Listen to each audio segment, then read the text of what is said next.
اعوذ باللہ من الشیطان الرجیم بسم اللہ الرحمن الرحیم۔ ناظرین کرام، سلام علیکم ورحمۃ اللہ وبرکاتہ۔ میں آپ کے لیے ایک اہم موضوع جو علم اخلاق کا ہے اس کو آپ کے سامنے پیش کرنے کی سعادت حاصل کر رہا ہوں۔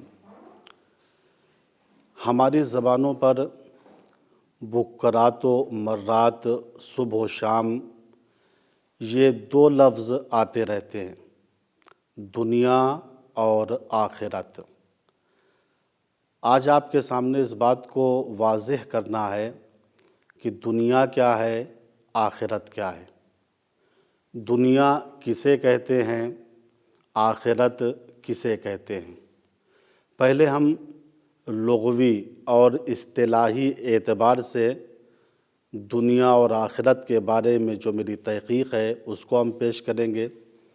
اس کے بعد دنیا اور آخرت کے مرتبوں کو بیان کریں گے، اور پھر ہم بیان کریں گے کہ کون وہ مرتبے ہیں جن کی بنا پر انسان جہنمی بنتا ہے، اور کون سے وہ مرتبے ہیں جن کی وجہ سے انسان نجات پا سکتا ہے۔